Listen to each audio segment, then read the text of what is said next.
Baik, hari ini kita akan belajar tentang sikap doa. Sikap hati maksud saya.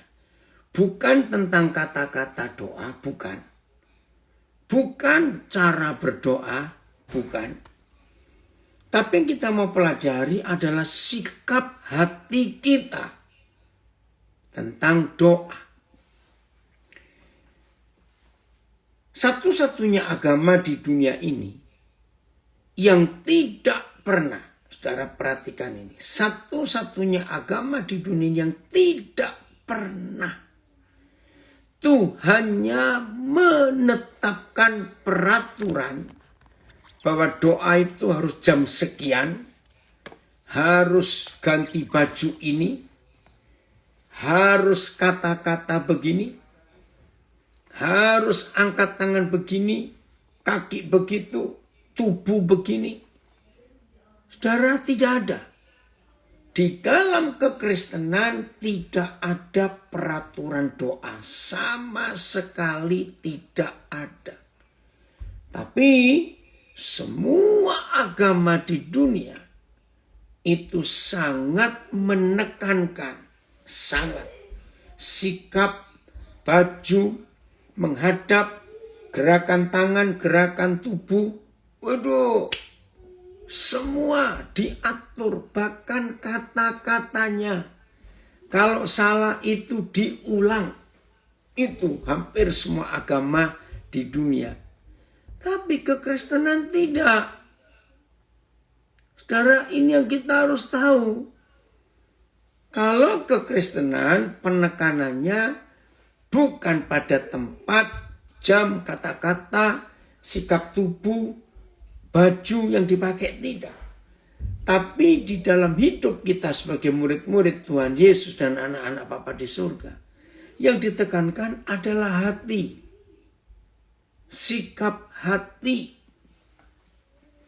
Ini yang paling dicari oleh Tuhan. Maka itu di dalam Alkitab kita tidak pernah menemukan satu peraturan pun atau satu ayat pun.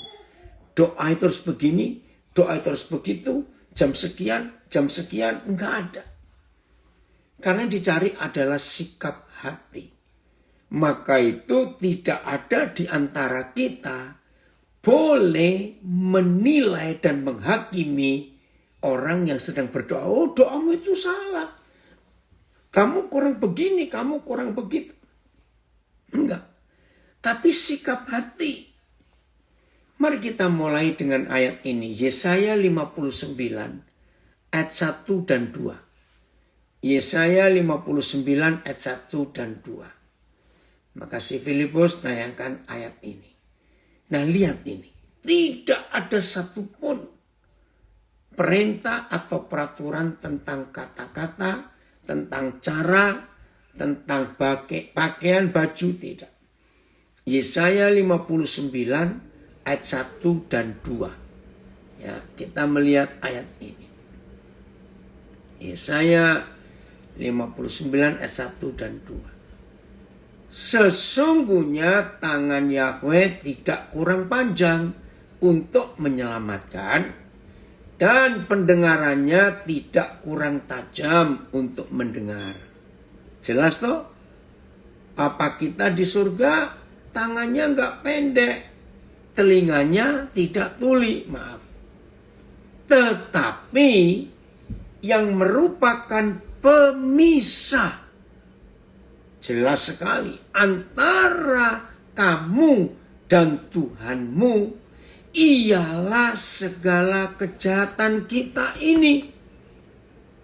Jadi bukan kata-kata doa yang salah, tidak. Bukan karena jamnya yang salah, tidak. Tapi hati ini.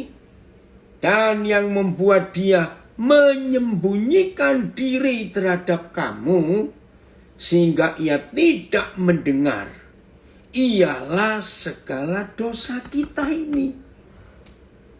Jelas ya saudara?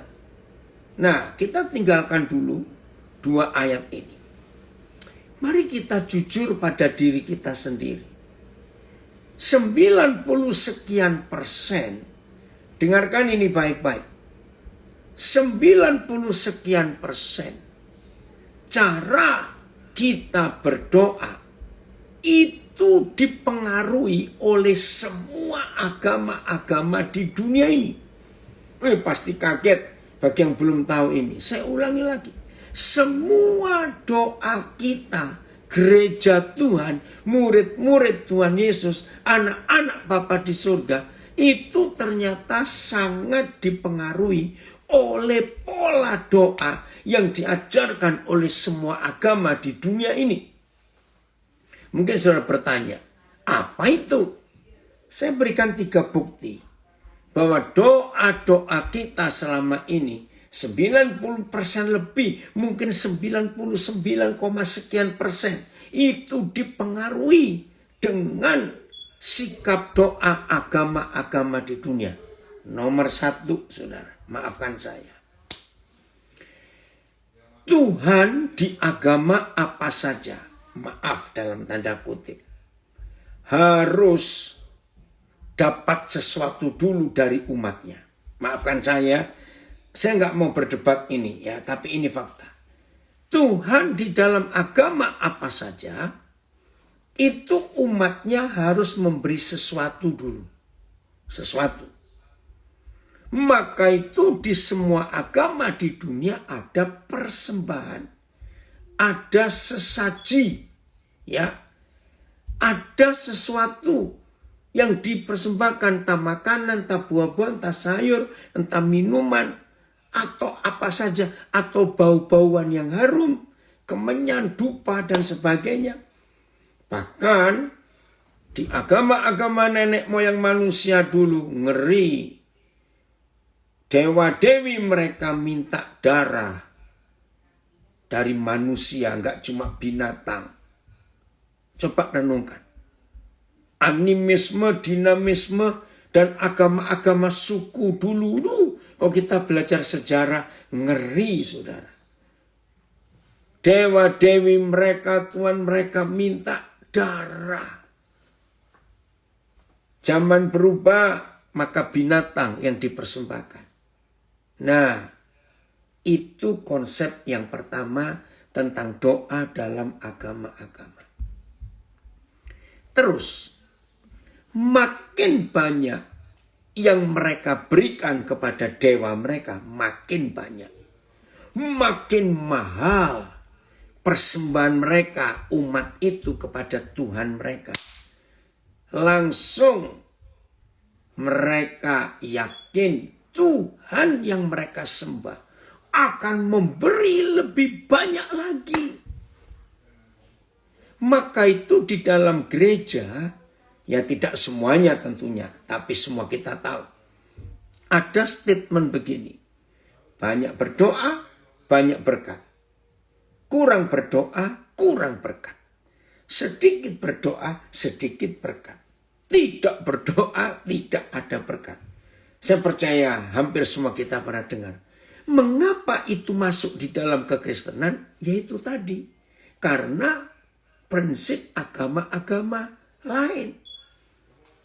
Ini yang kita harus tahu. Nomor 1. Harus ada persembahan. Harus ada sesuatu. Maka itu dalam gereja sekarang. Selalu tuntutannya. Kalau ada orang mengalami masalah. Maafkan saya. Kalau ada orang mengalami masalah. Entah kecelakaan, entah sakit, entah usaha bangkrut atau apa. Gereja-gereja yang mengajarkan. Doa itu adalah akibat sesuatu yang kita berikan kepada Tuhan, maka Tuhan memberikan sesuatu balik. Nah, kepada gereja yang punya pengajaran seperti itu, kalau ada umatnya yang mengalami malapetaka, mengalami masalah, mengalami sakit, semuanya itu, maaf. Biasanya ditanyakan, biasanya enggak semua ya, enggak semua. Biasanya pemimpinnya bertanya, maaf ya saudara, apakah saudara dalam bulan-bulan terakhir ini rajin memberi perpuluhan? Maaf. Itu yang ditanya, saudara. Bagaimana persembahan saudara akhir-akhir ini?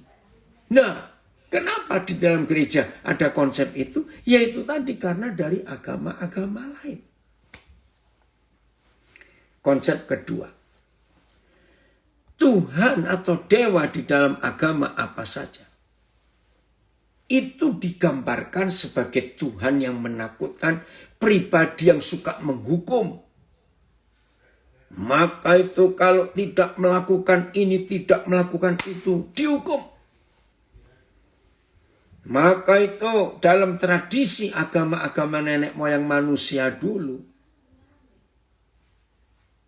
yang disembah itu pasti, ya lagi sekali, yang disembah itu pasti dewa yang kejam dan jahat dalam kepercayaan mereka. Serius. Mengapa mereka harus menyembah yang jahat dan yang kejam?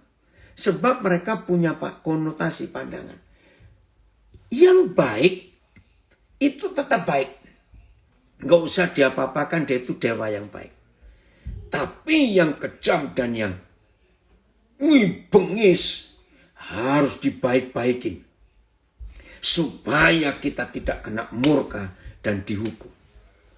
Nah, ini masuk di dalam kekristenan. Sehingga ada rasa takut. Aduh, kalau aku nggak doa pagi ya, karena aku sudah janji kepada Tuhan. Karena aku dengar kesaksian. Saudara-saudara, setelah dalam 3 bulan rutin setiap pagi, kami doa jam 4 pagi. 9 tahun kami menikah, tidak punya anak. Setelah kami rajin doa, pagi jam 4 selama 3 bulan ini, istri saya hamil. Saudara tahu nggak, itu kesaksian yang salah. Sama sekali salah. Maaf. Tidak sedikit hamba-hamba Tuhan minta jemaat. Maafkan saya kalau ada yang melakukan itu, ayo kita bertobat. Ada hamba-hamba Tuhan yang berbuat begini. Cari di antara jemaat. Siapa yang rajin memberi perpuluhan. Wih, lalu usahanya maju. Lalu diberkati. Maaf, biasanya gembala seperti ini akan minta jemaat itu untuk sering saksi. Wajar bukan? Supaya merangsang jemaat lain untuk ikut rajin memberi perpuluhan supaya diberkati. Nah, ini salah. Tuhan kita enggak seperti itu. Enggak, saudara. Jadi yang kedua, jangan anggap Tuhan itu bengis, kejam. Tidak. Nah, di sini kita belajar akan konsep ini. Aduh, ngeri sekali. Ya, ini ada kesaksian nih dari Lampung. Betul. Aku dulu pernah melakukan hal itu. Memberi persembahan pada dewa tertentu sesuai dengan keperluannya. Iya. Dalam tradisi nenek moyang kita, baik orang Asia maupun orang Eropa dulu. Karena sejarah mencatat, walaupun nenek moyang orang Eropa itu dulu memberi persembahan. Aduh, ngeri sekali. Tidak begitu. Nah, hal yang ketiga yang masuk di dalam kekristenan, yang diambil dari agama-agama lain. Wih, dibuat meja sekian besar. Dibuat ini, dibuat itu. Tempatkan lilin, tempatkan bunga, tempatkan ini. Waduh, saudara, ribet. Nah, maka itu di beberapa gereja merasa kalau mereka makin sibuk untuk Tuhan, ngatur ini, ngatur itu, tata cara ini, tata cara itu, menghadap ke sini, menghadap ke situ, makin banyak ritual yang dibuat. Mereka merasa Tuhan makin berkenan kepada mereka. Maka itu mereka-mereka yang percaya pada prinsip ini selalu menyibukkan diri, ya, selalu menyibukkan diri dengan acara-acara jasmani. Sekarang saya mau yakinkan saudara, bagi Bapa di surga, 3 hal tadi tidak ada semua. Tidak perlu. Tidak perlu. Ini yang Tuhan yakinkan kita. Ya, ada komen ini dari Sumatera. Perpuluhan yang paling sangat ditekankan di beberapa gereja. Bukan dengan bagaimana berhubungan baik dengan Tuhan. Betul. Nah, Mazmur 8 ayat 2 dan 3. Kita lihat ini. Nah, Papa kita maunya bagaimana? Mazmur 8 ayat 2 dan 3. Keren sekali. Mazmur 8 ayat 2 dan 3. Ya Yahweh, Yahweh kami, betapa mulianya namamu di seluruh bumi. Keagunganmu yang mengatasi langit dinyanyikan. Saya memberi penekanan ini. Ya Yahweh, Yahweh kami, betapa mulianya namamu di seluruh bumi. Keagunganmu yang mengatasi langit dinyanyikan. Keagungan Papa kita yang mengatasi langit itu dinyanyikan. Artinya apa? Dipuji-puji. Bukan dibuat ritual. Saudara, sungguh di seluruh perjanjian baru tidak ada satu ayat pun, apalagi satu pasal yang membahas ritual doa dan ritual ibadah kita. Tidak ada.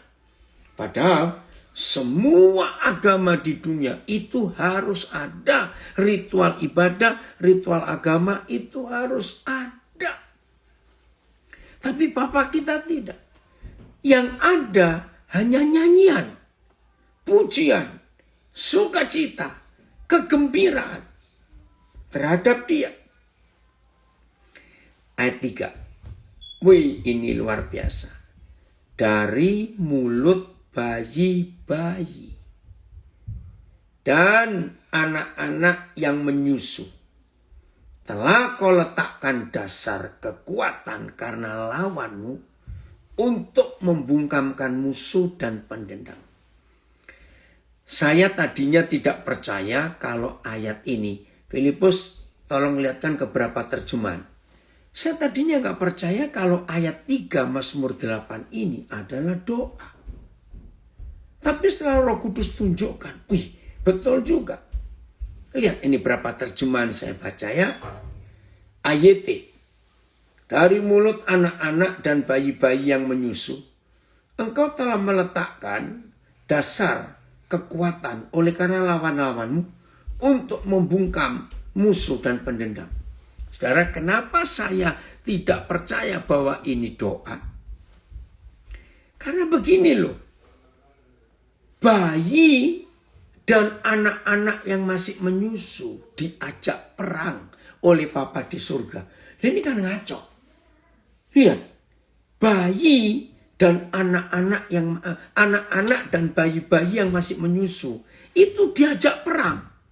Karena dikatakan telah kau letakkan dasar kekuatan oleh karena lawan-lawanmu untuk membungkamkan musuh dan pendendam. Lah masa bayi dan anak-anak diajak perang? Ini rahasia luar biasa. BIS. Dinyanyikan oleh anak-anak dan bayi. Nah, mulai nyanyi ya. Tadi ayat 2 kali kata terakhir, dinyanyikan keagunganmu yang mengatasi langit dinyanyikan. Nah, BIS terjemahnya ada kata yang jelas. Dinyanyikan oleh anak-anak dan bayi. Pemerintahanmu teguh, tak tergoyahkan untuk membungkamkan musuh dan lawan. MLT sama. FAJH coba. FAJH Filipus. Wah, kita akan melihat ini saudara. Fakta yang luar biasa. Ya, ini doa nanti kita akan menemukan. Ricky, selamat melayani besok ya. Tadi Papa lihat brosurmu. Puji Tuhan Ricky, besok kamu pelayanan di gereja itu. Engkau, nah ini FIA-nya lebih jelas. Engkau telah mengajar anak-anak kecil untuk memuji engkau. Biarlah teladan mereka mempermalukan dan membungkam musuh-musuhmu. Wih, dari anak-anak, dari bayi-bayi. Makasih Eko, kamu belajar ini ya. Jadi bukan ritual yang Tuhan cari. Oh, terima kasih. Saya nggak tahu dari siapa, Rick Isra. Dia kirim terjemahan bahasa Inggris. WEBM, oke ya. From the lips of babes and infants, you have established strength because of your adversaries, that you might silence the enemy and the avenger. Terima kasih, makasih amat Magiram Ramon. Ya. Nah, lihat ini. Kenapa begini kesaksian yang nyata? Saudara, manusia ya yang paling rentan menghadapi bahaya itu adalah anak-anak. Karena anak-anak tidak bisa ngomong apa-apa, ketika dalam bahaya mereka pun nggak bisa tahu. Maka itu anak-anak adalah yang sangat-sangat rentan. Ya sangat mengalami bahaya yang cukup besar. Mama-mama jangan marah kalau saya ngomong ini. Kita nggak tahu loh sebagai mama, anak itu lapar, sakit ini, sakit itu kan nggak bisa bilang. Paling mama-mama cuma oh mungkin lapar, oh mungkin basah ini, popoknya basah, oh mungkin begini. Nggak bisa jelas, saudara. Karena kita nggak tahu bahasa mereka. Mereka cuma bisa nangis. Tapi nangisnya pun karena apa mereka nggak tahu. Kita nggak tahu. Tapi yang luar biasa, saya mau buktikan ini. Siapa yang percaya? Di dalam berapa peristiwa kecelakaan alat-alat transportasi. Dan di dalam berapa bencana-bencana alam yang terjadi. Saudara pernah menanyakan nggak? Mengapa bayi-bayi dan anak-anak lebih banyak yang selamat daripada orang dewasa? Ayo, kalau ada yang pernah mikir itu, maka Mazmur 8 ayat 3 ini jawabannya. Saya ulangi lagi. Mengapa dalam banyak peristiwa bencana alam dan kecelakaan alat-alat transportasi, yang paling banyak selamat justru bayi-bayi dan anak-anak? Nah, kalau ada di antara saudara yang pernah menanyakan, saudara ketemu jawabannya. Saya juga kagum waktu baca Mazmur 8 ayat 2. Ya, ini ada beda angka, ayat 2 atau 3. Dari mulut bayi-bayi. Nah, begini saudara. Ketika bayi-bayi itu dalam bahaya, yang orang tuanya jelas tidak tahu anak ini kena apa.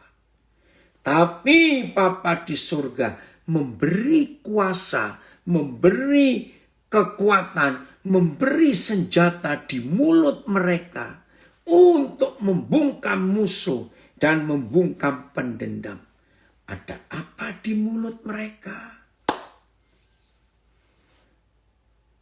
Ketika saya mengetahui rahasia ini luar biasa. Saudara, siapa masih ingat? Ya Ramon tadi Papa sudah baca FAY, terima kasih ya. Engkau telah mengajar anak-anak kecil untuk memuji Engkau. Biarlah teladan mereka mempermalukan dan membungkam musuh-musuhmu. Saudara, satu kali saya ketemu dengan sekelompok orang itu di Papua waktu itu. Yaitu saudara-saudara kita penterjemah Alkitab. Waktu itu mereka masih nama SIL, Summer Institute of Linguistics. Sekarang mereka sudah punya yayasan dalam bahasa Indonesia, Yayasan Kartidaya. Itu para penterjemah Alkitab. Nah, dari mereka saya belajar, saudara. Luar biasa. Saya kagum sekali. Ternyata bayi-bayi bangsa apa saja. Ya. Bayi bangsa apa saja. Saudara boleh buktikan di seluruh dunia yang namanya bayi. Begitu mereka mulai bisa bicara. Walaupun gak ngerti kita mereka ngomong apa. Saudara pernah tahu gak? Apa abjad yang keluar dari mulut mereka? Ayo. Ingat. Yang belum pernah belajar ini saya ingin mengingatkan memori kita. Ayo, kalau kita sudah lupa waktu kita masih bayi, pasti kita nggak ingat ngomong apa. ternyata semua bayi, aduh luar biasa. Bukan Pak Cliff, betul nanti akhir ke situ. Abjad yang diucapkan bayi itu A. Gio bukan B. Keren kalau bayi bisa ngomong B, S, atau T, atau D. A, betul. Nah, apalagi setelah saya keliling ke beberapa negara, dan saya melihat bayi-bayi A semuanya. Ya kenapa A? Pokoknya abjadnya itu. Nah tergantung pertumbuhannya nanti bagaimana. Saudara, nah waktu saya ketemu saudara dari Summer Institute of Linguistics, para penterjemah Alkitab. Betul, Mimi dari Wali Kukun. Saudara, ternyata bahasa tertua yang pernah ditemukan oleh manusia adalah bahasa Aramik. Nah, abjadnya adalah ab yang pertama. Ab. Nah, di dalam bahasa Aramik, ab itu adalah abah. Dari bahasa Aramik lahir bahasa Ibrani, dari bahasa Ibrani lahir bahasa Arab. Nah, bahasa ini papa itu adalah abah. Ab. Wih, luar biasa, saudara. Jadi ketika bayi-bayi itu mereka belajar bicara yang pertama kali ab, saudara, itulah panggil Papa di surga. Saya kagum sekali. Jadi semua bayi, bahasa bayi yang bisa mengerti cuma Papa di surga. Kita nggak ada yang bisa mengerti bahasa bayi, hanya Papa. Terima kasih Papa, terima kasih. Nah, saya tidak mau berdebat dan saya tidak ajak diskusi. Cuma ini keyakinan saya. Berarti semua kita manusia, entah bangsa apa dan agama apa saja, sejak kita masih bayi, kita sudah memakai bahasa ibu kita, bahasa Papa di surga. Itulah bahasa roh.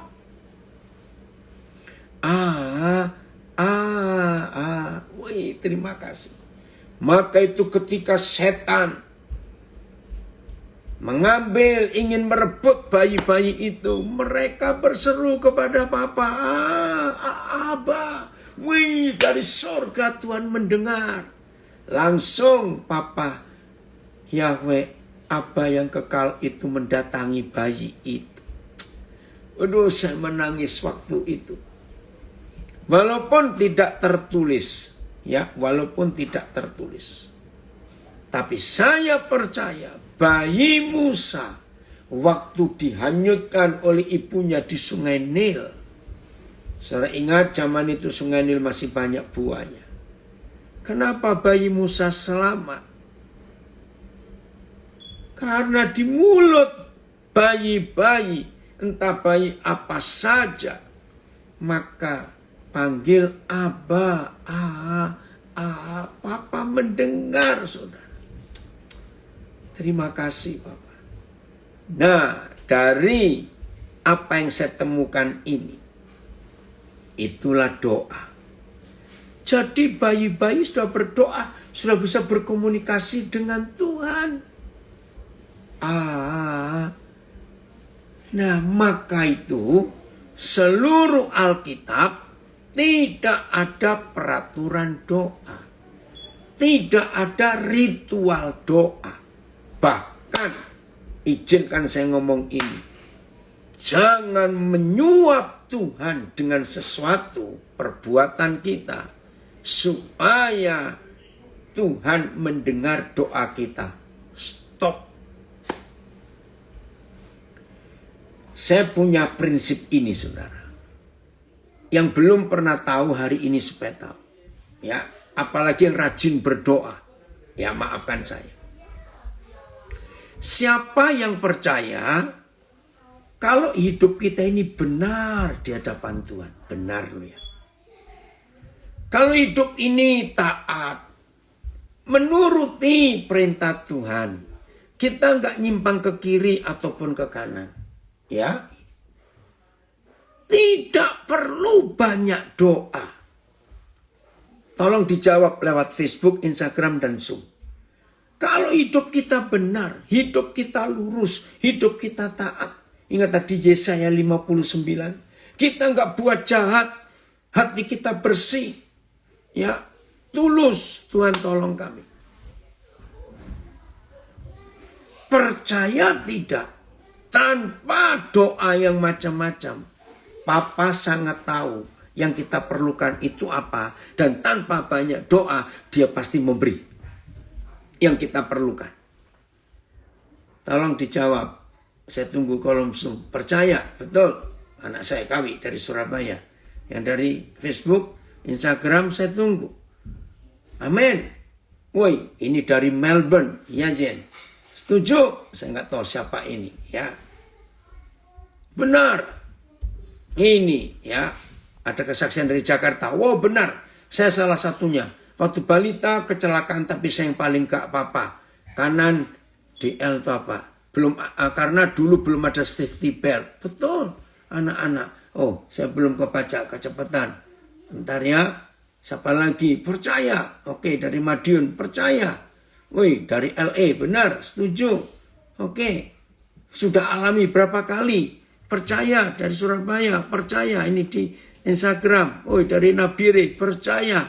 Betul, saudara. Udah senang sekali Irin. Ya, mau hadir juga. Oh, dari LA. Percaya. Nah, saudara, lihat ini. Jadi kalau kita itu hidup benar, hidup takut Tuhan, nggak usah banyak berdoa dan macam-macam. Papa itu tahu kita ini perlu apa. Maka itu maaf ya saudara. Betul. Oh iya. Waktu kecil ada kesaksian ini. Saya baca ya. Setelah Fitri tadi kecil kecelakaan. Betul pastor. Saya dulu kecil hampir ditabrak truk TNI. Waduh. Betul setuju. Ya renungan yang inspiratif. Betul. Saya waduh luar biasa kesaksianmu Samuel. Sudah menang papi senang. Kamu menang atas itu ya. Jebakan iblis itu. Sangat percaya dari Tulungagung betul. Ya saudara itu Papa kita. Apalagi kalau saya tambahkan satu ayat ini. Mazmur 139 ayat 4. Maaf ya saudara jangan tersinggung dulu. Ya. Mazmur 139 ayat 4. Ada dua ayat yang saya akan tunjukkan kepada saudara prinsip yang baru kita dengar. Nah, kalau hidup kita benar di hadapan dia. Mazmur 139. Benar ya. Oke, dari Pekalongan. Haleluya. Mazmur 139. Ada dua ayat yang saya mau tunjukkan kepada saudara. Ayat 4. Ya, Mazmur 139 ayat yang keempat. Mana ini? Terima kasih Bapak. Ini ayat yang pertama. Wih, saya kagum.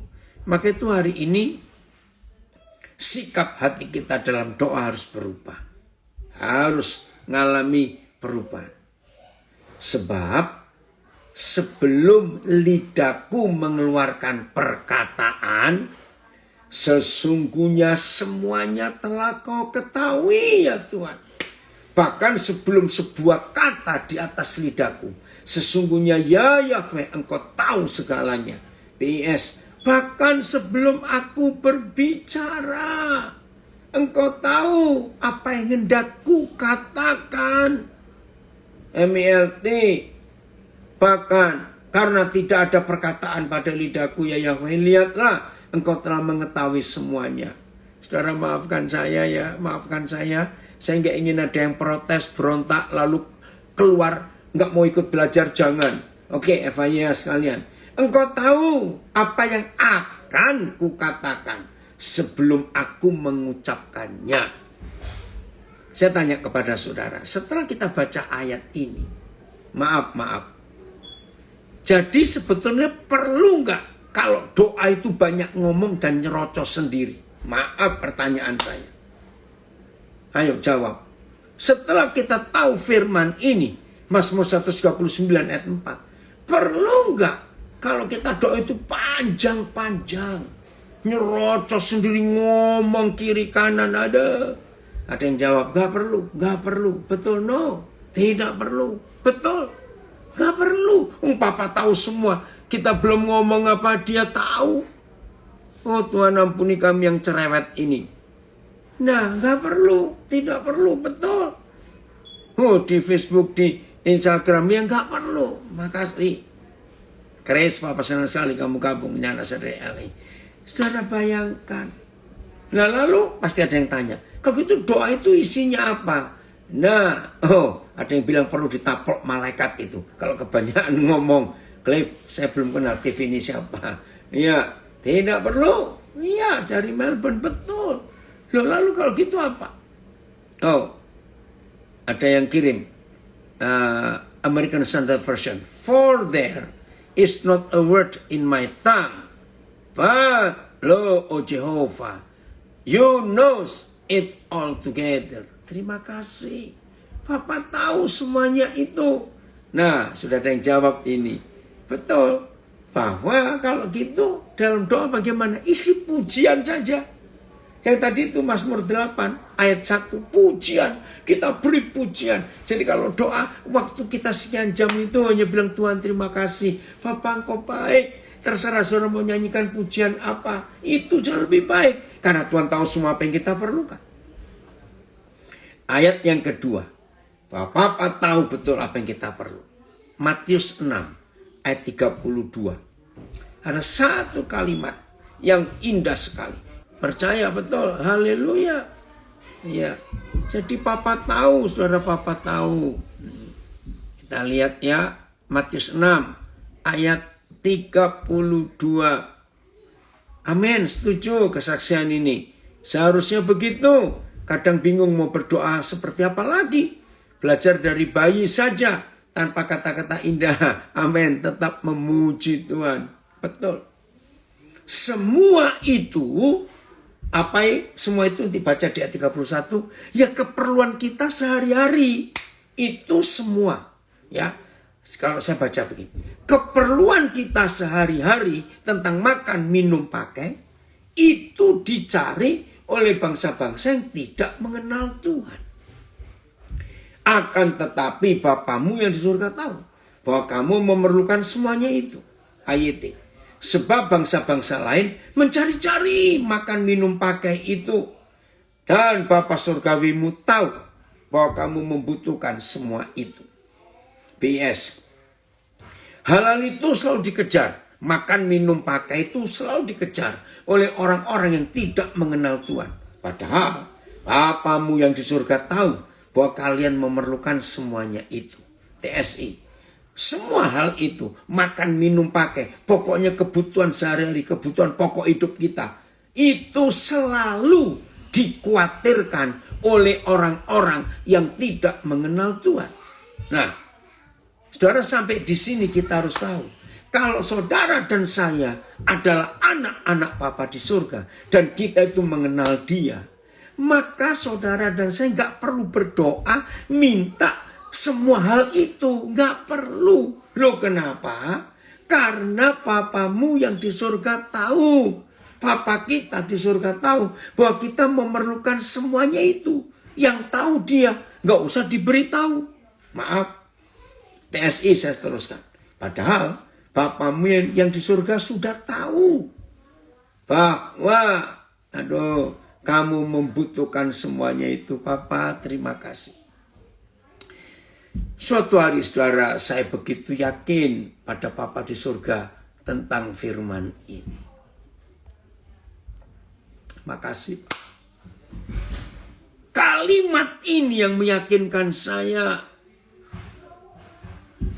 Bapamu yang di surga tahu Daniel bahwa kamu memerlukan semuanya itu. Ya sudah. Kalau Papa kita di surga tahu bahwa kita memerlukan semuanya itu. Ya kita nggak perlu beritahu dia dong. Tuhan aku perlu ini, Tuhan aku perlu itu. Nggak perlu. Oh, bahasa Jawa. Makasih Riki. Awet iku kabeh diupaya dening para wong kafir. Nah, semua itu dicari, diupayakan untuk orang-orang yang tidak mengenal Tuhan, wong kafir. Kowe ojo mangkono, ya. Tapi kamu jangan begitu. Awet romomu ing swarga wis mirsa. Karena papamu yang di surga tahu, mirsa tahu. Yen iku mau kabeh dadi kebutuhanmu. Terima kasih. Maafkan saya.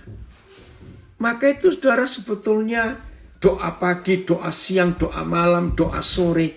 Itu nggak perlu yang dipenuhi udara, memenuhi udara dengan permintaan kata-kata kita. Nggak perlu. Apalagi kalau ada hamba Tuhan berkata, kenapa saudara nggak bisa doa 3 jam sehari? Loh, ayatnya di mana? Maaf loh saudara, saya itu pakai prinsip Tuhan Yesus. Kan Tuhan Yesus pernah bilang, hei, kalau kamu berdoa, kata-katamu jangan diulang-ulang. Seperti orang Farisi aja. Ahli Taurat itu. Nah, nggak boleh diulang-ulang kalau berdoa katanya. Kata-kata kita yang ngomong Tuhan Yesus. Nah, saya itu pernah ngecek. Satu kali saya berdoa, nggak pernah sampai 10 menit. Nggak pernah sampai. Selalu kurang dari 10 menit. Setelah itu saya kehabisan kata-kata. Mau ngomong apa ya? Akhirnya diulang lagi. Maaf. Lah, pasti ada yang tanya. Lah, terus bagaimana doa untuk bangsa-bangsa? Bagaimana doa untuk pulau-pulau, untuk suku-suku yang terasing? Terus bagaimana doa untuk orang sakit? Nah, ini pertanyaan bagus. Hal keempat yang dilakukan oleh semua orang dalam agama apa saja. Setelah mereka bisa memberi sesuatu yang hebat-hebat kepada dewa dan Tuhan mereka, maka mereka punya konsep di benak mereka. Ayo kita suruh Tuhan kerjakan ini, kerjaan itu, kerjakan itu sesuai permintaan kita. Dan kita akan marah kalau dia tidak mengerjakan yang kita minta. Kan kita sudah memberi banyak kepada dia.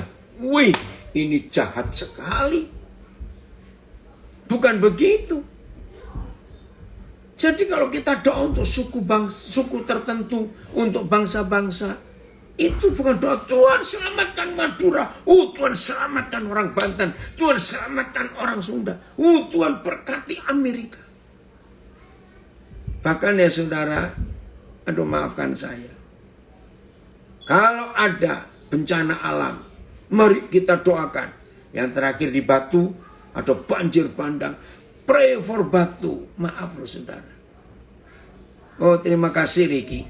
PIMK, Matius 6 ayat 7. Kalau kalian berdoa janganlah bertele-tele. Seperti orang-orang yang tidak mengenal Tuhan. Mereka menyangka bahwa permintaan mereka akan didengar. Sebab doa mereka yang panjang itu. Terima kasih, itu Matius 6 ayat 7. Enggak begitu. Nah terus gimana dong? Mari kita doakan. Pray for Sumatera. Pray for mana? Salah. Doa-doa itu hanya bombardir surga. Tuhan berkati Batu. Tuhan selamatkan Batu. Tuhan hentikan banjir itu. Tuhan. Saudara kedengarannya rohani ya. Tapi itu salah. Loh salahnya di mana? Lah gimana banjir? Yang salah orang-orang di atas gunung itu yang membabat hutan seenaknya sendiri. Maka itu air hujan nggak tertampung karena nggak ada pohon, nggak ada akar. Akhirnya batu-batu besar ikut turun semua. Kok Tuhan suruh nahan banjir? Ya nggak bisa. Yang salah manusianya. Nah kalau kita mau mendoakan suku-suku daerah-daerah, nggak cuma berdoa. Tapi kita harus utus tim. Ya, utus tim untuk ngecek di daerah itu perlu apa. Perlu dokter, perlu makanan, perlu pendidikan, perlu kesehatan. Cek daerah itu perlu apa. Jadi jangan cuma nyuruh Tuhan. Dan kita merasa rohani kalau doa kita sudah begitu panjang. Tidak, saudara. Saya percaya tidak sedikit di antara kita yang bingung. Tapi gak usah bingung. Percayalah, Papa tahu semua yang kita perlukan. Tugas kita adalah, Papa, kami mesti buat apa untuk Kota Batu yang kebanjiran. Itu baru benar. Jangan nyuruh-nyuruh Tuhan. Ada bencana dimanapun kita bertindak. Kalau kita nggak bisa berangkat, kita kirim sesuatu atau kirim saudara. Ya, ini ada yang komen lagi. Sama kayak doa makan, suruh Tuhan berkati orang miskin. Woi, kamu yang kasih makan orang miskin kok malah nyuruh Tuhan. Ya, kalau saudara doa makan jangan gini. Tuhan terima kasih, kami dapat berkat yang luar biasa. Oh Tuhan, ingat janda-janda, anak yatim, ingat orang-orang miskin. Berkati mereka. Salah. Loh kok salah lagi? Kalau saudara doa begitu, maka di benak saudara yang berdoa, ketika saudara menghadapi makanan, dan supaya Tuhan berkati mereka dengan makanan, maka di benak saudara, di surga itu ada Gojek, GoFood, dan GoSend. Maka itu Tuhan saudara suruh kirim makanan ke orang-orang itu. Nah ini kan ngawur. Harusnya begini kalau kita doa makan. Bapa terima kasih engkau memberkati kami dengan makanan ini. Kami mau cari orang yang lapar. Dan kami ajak mereka makan. Saudara siapa yang ngikuti berita viral? Sebetulnya sudah 3 bulan yang lalu. Tapi 2 hari ini viral lagi di sosial media. Begini. Ada satu keluarga Kristen. Kelihatannya di Amerika. Karena itu bahasa Inggris tadinya. Nah, satu hari mereka ketemu tunawisma homeless. Lalu diajak masuk ke rumahnya. Wih, keren kelihatannya. Suruh lewat pintu belakang. Lalu duduk di dapur di belakang. Lalu orang ini nyuguhkan makanan. Diambil makanan dari meja mereka di dalam rumah. Nah karena mereka Kristen, sebelum orang tunawisma makan, dia ngajak berdoa. Tirukan ya doaku, Bapa kami yang dalam surga. Tiba-tiba orang ini tunawisma berkata, Bapamu yang di dalam surga. Nah mungkin orang ini salah dengar. Diulangi lagi.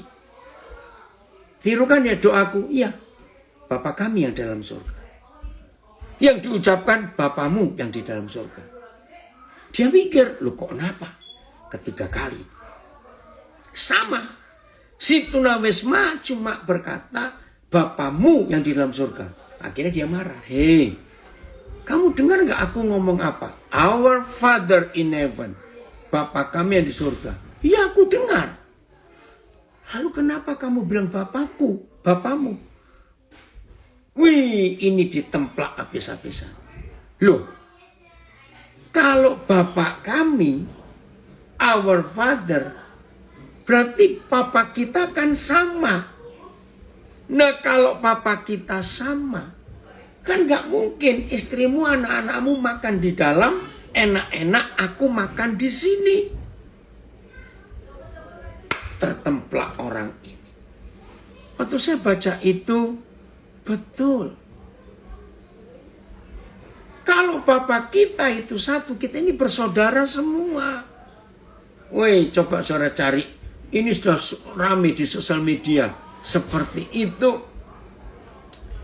Ayo kita bertobat, saudara. Ada yang komen ini. Doa bukan menyuruh, merintah, lapor Tuhan. Tapi kita minta petunjuk Tuhan untuk apa yang kita bisa lakukan. Luar biasa Tuhan, kita dijadikan utusannya. Amin. Betul sekali. Ini dia. Ya. Doa makan gereja saya. Berkatilah orang-orang yang membantu menyediakannya. Puji Tuhan. Ya, itu pasti Tuhan berkati kalau ada orang yang punya hati seperti itu.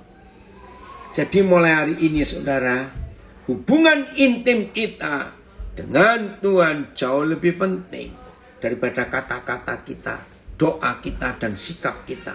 Apa itu? Ritual kita. Itu nggak begitu penting. Tapi sikap hati kita ini yang penting.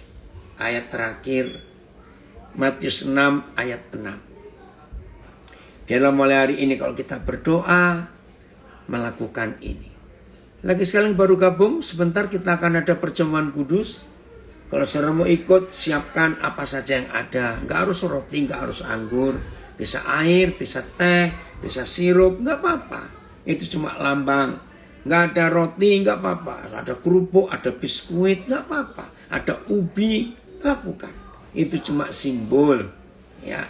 Lihat Matius 6 ayat 6. Tetapi jika engkau berdoa, masuklah ke dalam kamarmu, tutuplah pintu. Aduh, luar biasa. Akan tetapi ketika kamu berdoa, masuklah ke dalam kamarmu dan tutuplah pintunya. Tetapi engkau ini apabila engkau hendak berdoa, masuklah ke dalam bilikmu, kuncikan pintu bilikmu itu. PS, tetapi kalau kalian berdoa, masuklah ke kamar dan tutuplah pintu. Tutup, TSI. Tetapi waktu kamu berdoa, masuklah ke kamar rumahmu yang paling dalam. The most private room, terjemahan Amplified. Ya, TSI, saya baca lagi. Terjemahan sederhana Indonesia. Tetapi waktu kamu berdoa, masuklah ke kamar rumahmu yang paling dalam. Tutuplah pintu dan berdoalah kepada Bapamu. Saudara, jelas sekali ini perintah Tuhan Yesus untuk berdoa. Masuk kamar, kunci pintu. Tapi kenapa 99,99% kalau kita berdoa, kita nggak masuk kamar, di mana-mana bisa berdoa, nggak apa-apa. Doa makan di restoran, doa makan di warung, doa perjalanan di terminal, di bandara, di stasiun, nggak apa-apa. Tapi doa yang dimaksud Tuhan Yesus di Matius 6 ayat 6 ini beda. Begini, yang boleh di dalam kamar lalu pakai kunci pintu. Dengar ya, yang boleh di dalam kamar dan pakai kunci pintu hanya suami istri. Kalau ada orang, dua orang di dalam kamar dan bukan suami istri, harus dibakar kamar itu. Maaf. Artinya apa? Jadi doa itu hubungan intim, mesra, erat. Wow. Intimacy with him. Itu doa. Maka itu gak banyak ngomong. Saya sering berkata begini. Jadi suami istri yang sedang berdua di dalam kamar itu berdoa. Nah, di dalam banyak fakta, jangan tersinggung ya saya ngomong ini, jangan tersinggung. Di dalam banyak fakta, ketika suami istri sudah di dalam kamar, istrinya ngomong terus sampai suaminya keberbekan. Maaf. Nah, seperti itu Tuhan terhadap kita. Kita ini kan mempelai perempuannya, istrinya. Jangan cerewet-cerewet. Jangan membombardir Tuhan dengan kata-kata kita yang panjang-panjang. Dia tahu. Maka itu mulai hari ini, ubah cara kita doa. Bersekutu. Berapa kali kita cuma diam, tapi menikmati Tuhan hadir. Berkali-kali saya ngalami itu. Saya kadang-kadang cuma lagi sandaran. Duduk, kepala saya ada di dinding. Bisa mata terpejam, mata terbuka. Terus saya menikmati. Papa, engkau sungguh baik. Terus saya ingat-ingat kembali semua yang dia pernah buat di hidup ini. Lalu Roh Kudus ingatkan semua firman yang saya jadi perenungan saya. Itu doa, saudara. Nggak perlu banyak ngomong. Nggak perlu. Nikmati kehadirannya. Setelah itu, ya, tunggu dia memberi perintah apa kepada kita. Ini dia, oke, dari Medan. Makasih Effendi. Yang perlu dan terutama adalah kita mengasihi Bapa dan sesama kita manusia. Bukan doa yang banyak-banyak. Apalagi kalau pendeta-pendeta suruh pendoa-pendoanya peperangan ke tempat-tempat yang dianggap penuh kuasa gelap untuk peperangan rohani. Contoh ke pantai Laut Selatan. Katanya ada ini, enggak, bukan begitu. Oke, saya nggak tahu siapa ini, Kumalasari. Melegakan saya. Karena saya selalu merasa bersalah. Kalau doa agak panjang gak lama, puji Tuhan, Papa tahu. Jadi ayo mulai hari ini ada perubahan dalam hidup kita. Begitu ya, puji Tuhan. Ayo kita ubah sikap doa kita. Persekutuan yang intim, yang erat, yang akrab dengan Tuhan. Dan biarlah hidup doa kita dirubah mulai hari ini. Persekutuan yang intim, ya, hidup yang terus menerus dengan Tuhan. Itulah doa kita. Melakukan kehendak-Nya, berbuat sesuatu sesuai yang Tuhan inginkan. Dan itu lebih jadi berkat daripada hanya doa di kamar. Tapi Tuhan yang suruh kerja, kita santai-santai saja. Berubah mulai hari ini. Oke? Tuhan Yesus memberkati kita semuanya. Selamat menjadi pelaku firman.